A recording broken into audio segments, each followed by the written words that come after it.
everybody, and welcome into the Westwood Living Podcast Network. Tom Leyden with you, and I am in the office of Dr. Cory Lavallee. Hello, sir. How are you this morning? I'm doing well. How about yourself? I'm doing great. Now, if you drive by 109 every day, actually in the morning, you probably very slowly creep by the offices of Westwood Eye Care and Optical because it is a highly congested area during rush hour. How's your commute getting in here at the early morning hours? You know, it's not too bad for me. I'm coming from the Westwood side of Medfield, so I usually shoot down Hartford and try to avoid 109 entirely. Well, your reputation is fantastic, and I'm thrilled to have you on board as the expert contributor in Westwood Living. And I hope you've gotten some good feedback about your participation with the publication. So first of all, thank you for your support because it means a lot. Without support of people like you, the magazine wouldn't exist. So I, from the bottom of my heart, say thank you very much. Oh, absolutely. We appreciate all the hard work that you put into this to help make it successful for all of us as well. The point of this conversation is to learn a little bit more about you, learn a bit more about the practice, because I know in the past 12 months you've grown a little bit. Absolutely. But let's take a few steps back and learn a little bit about you and how you pursued this career. What made you want to be an eye doctor? So for me, I've always had an interest in math, science, and medicine was always something that was on my radar. And when I was younger, I actually got hit in the eye with a tennis ball. Caused some injuries inside of my eye, and now I'm at an increased risk of developing a disease called glaucoma. So every year I have to go in and do a glaucoma evaluation now on myself, but previously I was growing up going into an eye doctor's office every single year, and one time I left and thought, you know what, I could do that.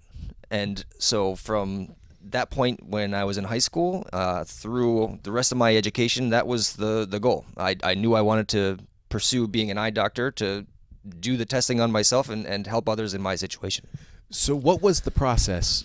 How long does it take? What type of schooling do you have to go through to ultimately get your license to practice? So it's a little bit of a long haul. So I started with an undergraduate degree at Boston College, where I did my 4 years there and got a degree in biology with a pre-med track. And after that, I went to the New England College of Optometry for 4 additional years. And after the 4 years, there's an optional 1-year residency for optometry. I decided to jump right into practice. Dr. Temple, the other doctor here, she did pursue that residency and did the extra year as well. But that's generally the track. So after high school, you're looking at a 4-year undergrad degree, followed by 4 years of optometry school. How did you end up here?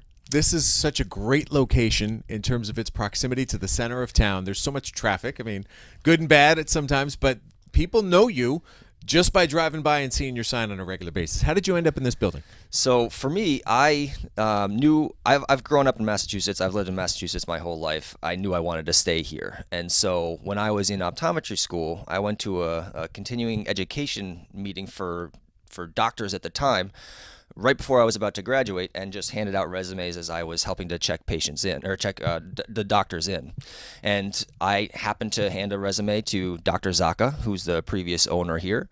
And we had a little conversation that day. I came in for an interview later. We talked about what our goals were and how I was trying to ultimately take over practice. He was looking to phase out. And it just happened to work out that our timelines aligned, and I ended up here.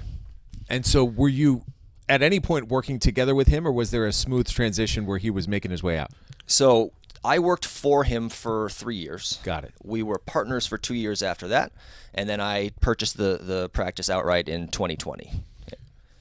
You also just mentioned Dr. Michaela Temple, who Absolutely. was brought on board within the last 12 months, I believe. She sure was. So this must be fun for you to grow yourself, because there's a whole bunch of different obstacles and challenges that you must face as a business owner, and one of those is growing and scaling. So what was that process like to find the right partner that you could bring in? Yeah, absolutely. So I happened to luck upon Dr. Temple. So I was speaking with other doctors that I knew in the area, seeing if anyone knew of anyone looking for a new position, looking to kind of transition to a new role. One of them happened to have a daughter who graduated with Dr. Temple. So that daughter put us in touch, and we just hit it off from the get-go. And it's been a great, seamless transition. She's a fantastic addition to our team.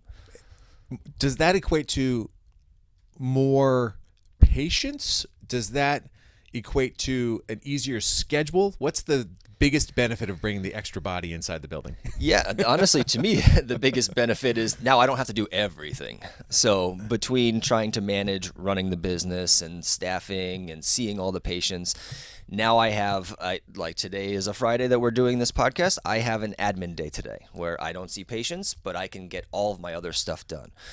So we're certainly increasing the number of patients that we see and can see.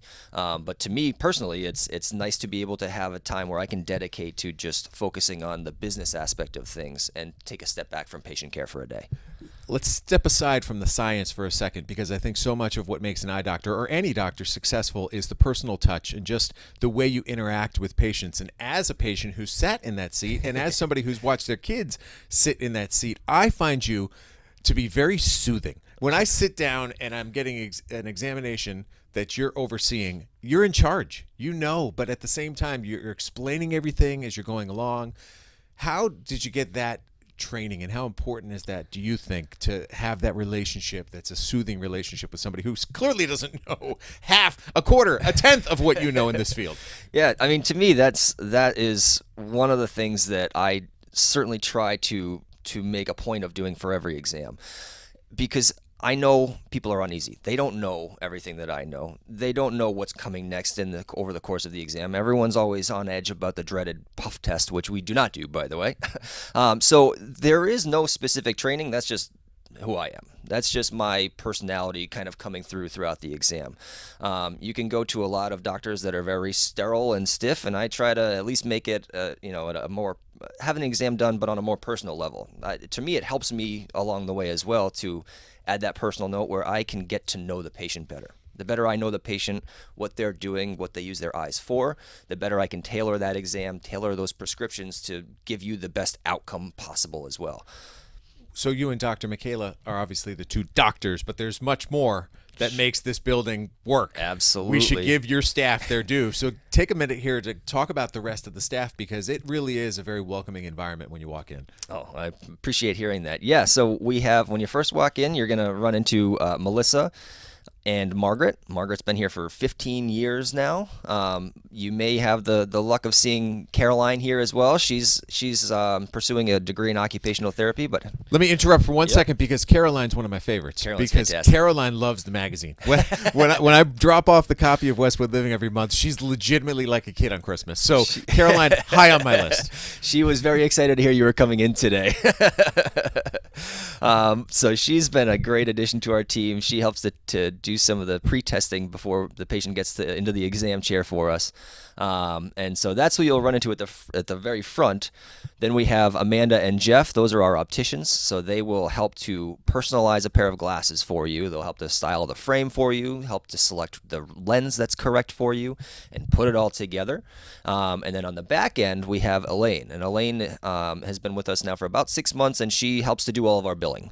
So she helps to deal with the medical insurances and help to kind of walk anyone through any billing questions or inquiries and make sure that everything is going smoothing on the back end. All right, a few more things. One is future. What do you anticipate? What do you hope for over the next 3-5 years? You brought one doctor in. Can you bring in more? Do you want to be bigger? Are you comfortable where you are? Give me an overview. I mean, it's always good to continue to grow. That's always the goal. Do we need more doctors? I don't know. It kind of depends on just how things go organically. I'm all about I don't want to push things too far, too fast. But yeah, I'd love to continue to grow. I'd love to continue to bring in even more equipment. We're always fond of bringing in the newest, latest, and greatest equipment to deliver the highest level of care that we can. So yeah, I'd love to continue to grow and continue to provide even better care especially as more technology becomes available. And you are also a young father. You have a family that continues to grow. Tell me a little bit about, Cory, Dr. Cory, the person. Yep. So my family is definitely what keeps me going. And so I have a 6-year-old daughter, Madison. I have a 3.5-year-old son, Tyler, and we actually have another one on the way. Oh boy! So another daughter coming full house. in. Yeah, full house. Another daughter coming in April. So we're excited, and yeah, everything's growing. You are shifting from the man-to-man to now the zone defense. You understand that, right? When the That's- third child comes into the picture, there's a little bit of trust that the oldest one is going to be able to handle themselves. From what I hear, there's always someone open, so it's a little dangerous, but yes, we are ready. Pretty cool. I do have a curious question if you're willing to talk about it, but you talked about getting hit in the eye with a tennis ball. What happened there? Share that story. Yeah, so we were, my family was playing baseball, and we were at one of my father's softball games. So my mother, my brother, my sister, and I were playing baseball with a tennis ball.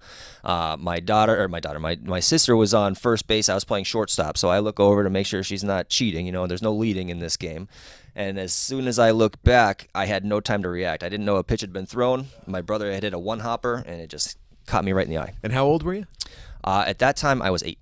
So did it bleed? What happened? Internally, it did. Oof. So nothing, no tears of blood, but within the eye, I burst some blood vessels and damaged the drainage system of my eye. So that takes maintenance all the time. What I love about what you said is that you do it yourself now. Benefits of being an eye doctor. That's But right. What does it take? I mean, because now you said you're at a higher risk of glaucoma. Correct. So what sort of tests do you have to go through? So with glaucoma testing, we always test the eye pressure. The pressure is a big risk factor for glaucoma. Mm-hmm. And then how we monitor it year over year is with something called a visual field, which basically maps out your side vision.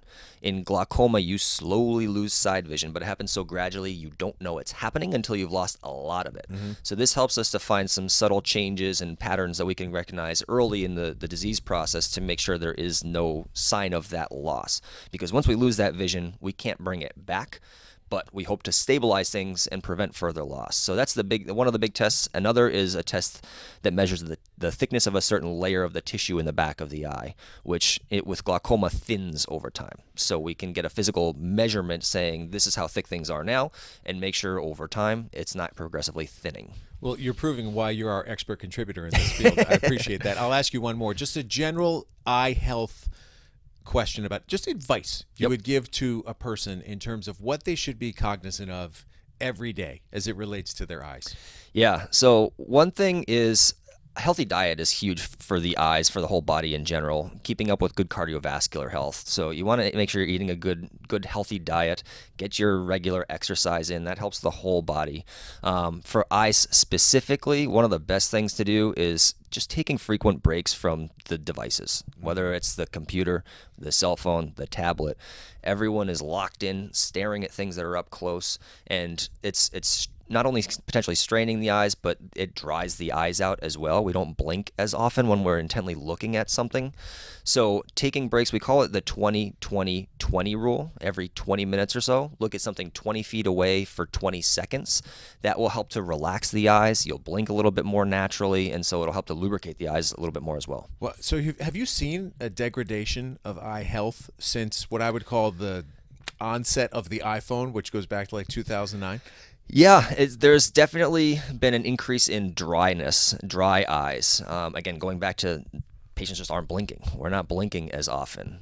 Something else that we're seeing more and more now is actually nearsightedness in children, where the eyes are almost getting locked in at the close distances, and so nearsightedness is on the rise. And so luckily we have some technologies coming out to help to slow that progression down so we don't ultimately end up as nearsighted, but it's certainly something that's increased tremendously in the last 10, 15 years. Fantastic. Well, those of you watching this on YouTube and Facebook see the slate and you see the contact information, but for those listening, what's the best way to get in touch with your office? Yeah, so you can shoot us an email at admin, ADMIN, at westwoodeyecare.com, or just visit our website, westwoodeyecare.com. Our phone number here is 781-329-5454.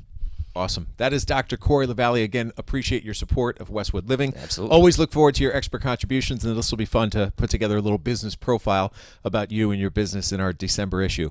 And folks listening at home, as always, if you can think of somebody else you'd like me to have a conversation with, just reach out. Send an email to tleyden@bestversionmedia.com. I, of course, will find that person, have that conversation, and share it with you here on the Westwood Living Podcast Network. But for now, from the office of Dr. Cory Lavallee, this is Tom Leyden saying have a great day. Thanks, Cor. Thanks, Tom.